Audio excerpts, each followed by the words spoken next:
Dámọ́lá ní àpèjà Olúṣẹ́gun Olúsọjí Ajíbádé Ànúolúwapọ̀ Èlíjà ọmọ ọ̀gá pásítọ̀ Dáramọ́lá.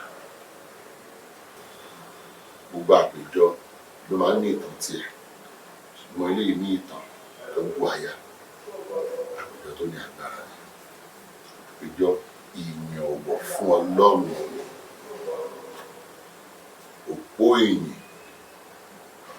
ìyìn sí Ọlọ́run wa, Pillar of Praise, tí àpàkọ́lé ti ọdún yìí ní Throne of Grace, ìtẹ́ àánú. Àkókò yìí ní ọdọọdún mo máa ń gba àwẹ̀ ọjọ́ mọ́kànléníogún, láti fi wá ìtùnú àti ìtújú Ọlọ́run, nítorí pé a bí mi sí ilé wòlíì, mo dàgbà bí wòlíì sọ́wọ́ bàbá àti ìyá tó jẹ́ wòlíì.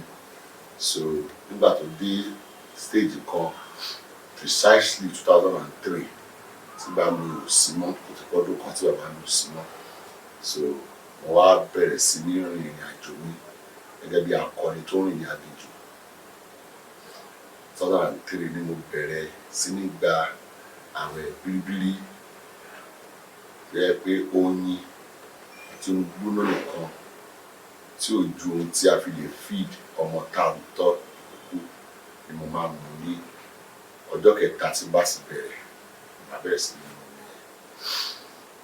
Mo máa ń pè ní omi agbára. Tó wá di ọdún kan tí àwọn yẹn ó ti wá di táwọn ètò wa mọ̀ mọ́ mi, wọ́n máa fi ìgbà sí pé tó máa bẹ̀rẹ̀, tó bá ti bẹ̀rẹ̀, gbogbo àwọn ènìyàn mi tó súnmọ́ mi wọ́n ní lọ sí ibi kọ̀ọ̀kan, ọ̀dọ̀ mi náà máa wà. Tó bá lọ máa dé sọ́dọ̀ mi, tó bá lọ bí iṣẹ́ máa dé sọ́dọ̀ mi for that 21 days. Ṣùgbọ́n ní ọdún kan, Ọlọ́run fún mi ní oore ọ̀fẹ́ àti àánú láti mú ìkan nínú méjì, nínú kí n máa fi àmì wá ìtújú àti kí n máa fi ìyìn ṣí ìtẹ́ ọ̀run. So mo wá bẹ̀rẹ̀ ìyìn yẹn ní ọdún mẹ́sàn-án sẹ́yìn. Ìyẹn ọjọ́ tí mo kọ́ máa bẹ̀rẹ̀, bí mo ṣe gba mẹ́sẹ̀jì yẹn, ó ṣújú, ó nira fún mi láti bẹ̀rẹ̀ torí kò sówó. Ìyìn àkọ́kọ́ tá kọ́kọ́ ṣe, Pillar of Praise àkọ́ṣe àkọ́kọ́, màmá tó fún mi ní owó yẹn òpó ni wọ́n fún mi ní 43,000 naira. Owó yẹn ni mo kọ́kọ́ fi ṣe first ìyìn,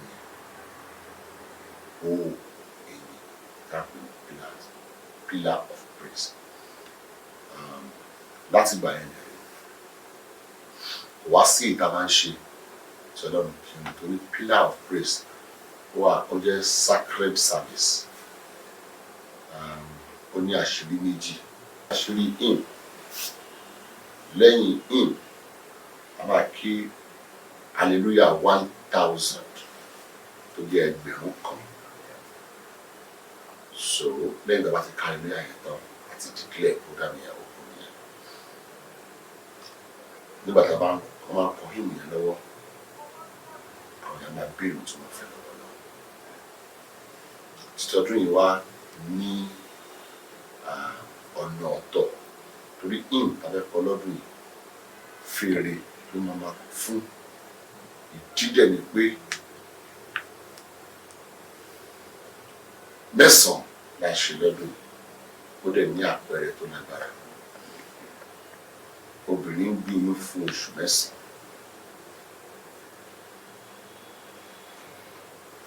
Òní jẹ́ ọjọ́ àyájọ́ ọjọ́ tí ọ̀sán dùn tí a sọ ìdùnnú kalẹ̀.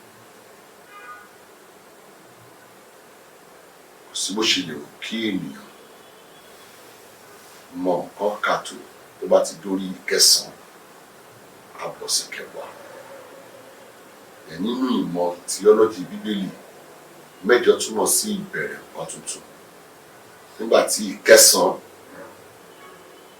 jẹ́ òpin òǹkà tí a bá fi bọ́ sí ayé ṣì wà ní jùújù. kó tó di pé àwa fi Kristi Jésù ṣe ọ̀kan ṣoṣo tó ṣáájú jù láti jẹ́ kí ó fi jẹ́ ìkẹwà tó yẹ bá wo football ẹni tó bá wọ jẹ́sí nọ́mbà 10 wọ́n máa sábà distribute Kristi ló pín iye fún gbogbo ayé wọ́n wá fún ìdí kan.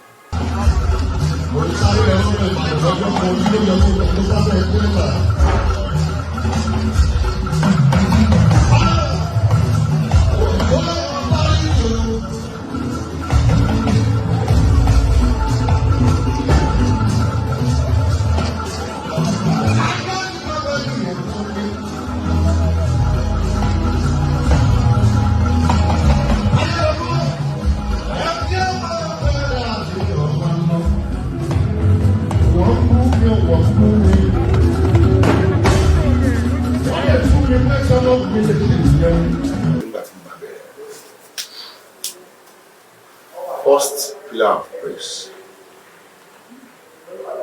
inú ìjọ sCitytv àwọn tí wọ́n dẹ̀ wà ń bẹ̀ wọ́n mọ̀ pé ló wá rìn mo dẹ̀ ní àwọn colleague náà wá tí wọ́n lè jẹ́rìí pé pàápàá jùlọ the supreme king of Zion Débọ̀ Ojúbúyì lè jẹ́rìí sí tí a pè ní ìrìn Ọlọ́run nínú pillar of praise àti àwọn bẹ́ẹ̀ bẹ́ẹ̀ lọ ọ̀pọ̀lọpọ̀ ènìyàn hallelujah yẹn 1000 hallelujah máa ń kéye àti kiri tó yẹ pé ó ní lady kan àjọ máa ń ṣe service tí kíní kan yọ sí èèyàn wẹ̀ bíi ké nínú hallelujah 1000 yẹn ní kíní yẹn ti disappear. A lot of things. Torí ẹ̀ èèyàn lè wá sí pillar of praise kó wá ṣe é èèyàn lè wá bẹ́ẹ̀ owó obìnrin wa èèyàn lè wá bẹ́ẹ̀ kó wá èèyàn wa èèyàn lè wá bẹ́ẹ̀ kó wá ọkùnrin wa náà ẹni tó bá wá Kristi wa kẹsẹ̀kẹsẹ̀ ló bá dé Kristi. Jẹ́ àpéjọ ìyìn tí olórin tí a pè àti tá a pè máa ń pọ́ Kristi lé ní ara mi. Mo sọ bí orí ọ̀fẹ́ yẹn gbà ṣùgbọ́n tí ọdún yìí látòrí Dr. Lanre Tẹríba Ambassador Segun Nabi Prince Michael Ayọ̀ọ́lá Àtàndàmí Aláyọ̀ Melody Singer Mayowa Dynamic Just Aditum Aduke Gold Samson Sami P Nifishe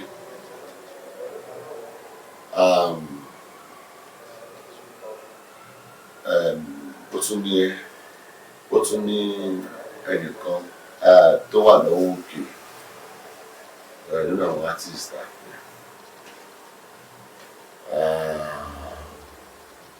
lọ́dún yìí artist mẹ́sàn-án lágbára Ọlọ́run mo tún máa ní mọ̀lẹ́bí kan náà tó tún máa ń kọ orin Mílíkì Délé Àgbéyọ̀ Délé Gold àjọba wà ń bẹ̀ àjọba ní Ọlọ́run lẹ́yìn àti bẹ́ẹ̀ bẹ́ẹ̀ lọ. Mo fòróró búra, mo fìgbè búra,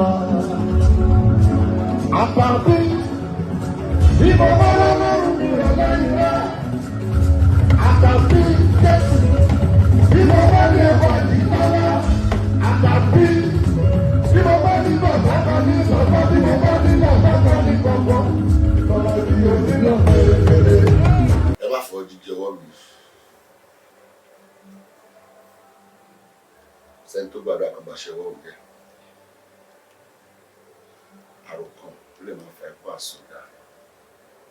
ọ̀pọ̀lọpọ̀ ìrírí ló máa ń sọ alágbára ní akọni. Nígbà tí àwọn nǹkan ń ṣẹlẹ̀ tó kọjá nǹkan tí mo rò pé màá bá lójú ọ̀nà ni mo ṣe ń bẹ àwọn tó rò pé àwọn làwọn jílé agbára mú. Ẹ má fọ̀, tó bá bọ́ lulẹ̀ ájọ̀dún gbogbo wa ni. Ó tilẹ̀kùn mẹ́nìkan kọ́kọ́rọ́ wà lọ́wọ́ ẹ̀ olóòní kú lẹ́nu rẹ̀ wọ́n ló lè ṣe nǹkan tó yẹ kó ṣe. Èèyàn tó dúró lójú ọ̀nà tó ṣe báyìí pẹ́ nìkan ní kọjá òun náà ní kú mi tó wà yẹn. Ìrírí ló jẹ́ kí n máa sọ̀rọ̀ bí ẹni wípé mo gbé ọ̀daràn sípò. Ọ̀pọ̀lọpọ̀ ló ń jẹ lákàtà mo ṣe ń bẹ̀ wọ́n. Nígbà tí àwọn olórin kan wà láyé tí wọ́n kọ́ ni kò ṣe gbogbo èèyàn ló fẹ́ràn mi àti wọ́n kú tán ẹ̀ṣẹ̀ wàá mọ pàtàkì wọn. Ọ̀pọ̀ tó dẹ̀ kú kọ́ ló kú pọ̀ lọ́hùn, ọ̀pọ̀ tó dẹ̀ kú náà kọ́ lóhùn ó kú. Ọ̀pọ̀lọpọ̀ tó kú tí àwọn èèyàn ń bà ni wọ́n padà ń kábàámọ̀ pé kánáwájá ọdẹ wà ṣe wà láyé ni wọ́n dẹ̀ wúlò fún wọn báyìí. Wọ́n ṣe lọ pé ẹ máa fọ̀ tó bá bọ́ọ̀lù rẹ̀ tó bá fọ̀ ó máa jẹ́ ọdún gbogbo wa ni ṣìkàṣìkà àfihàn ṣẹlẹ̀. Bá mi ẹ̀yin máa mi ẹ̀yin bọ́dà mi sísítà mi ẹ máa rí i pé inú aṣọ ọ̀wọ̀ ni mo wà torí àmúra fún ìsìn ọ̀wọ̀ lọ́wọ́. Mo kí yín o tọ̀wọ̀tọ̀wọ̀, mo kí yín o, mo gbàdúrà wípé ó kéré ó tóbi ìbànújẹ́ ò ní kàn yín. Àṣàwá TV a máa gbé sí i.